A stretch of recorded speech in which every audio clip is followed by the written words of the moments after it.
părtași unui mega spectacol, să vă întâlniți artiștii preferați, să petreceți într-o atmosferă de sărbătoare cu mici, cu bere și cu cele mai gustoase preparate tradiționale, veniți la Târgul Popular, la stația de metrou Republica, la Etno TV.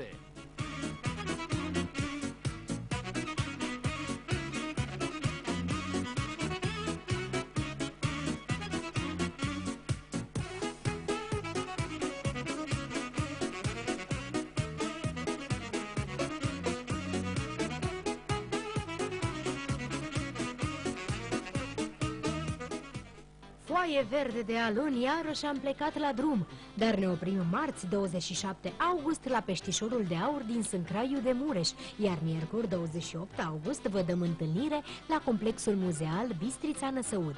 Toți interpreții de muzică populară care vor să ni se alăture la emisiunea Dor Dor cu mine călător sunt rugați să ne contacteze la numărul de telefon 0736 502 499. Înregistrările încep la ora 10. Vă așteptăm cu drag!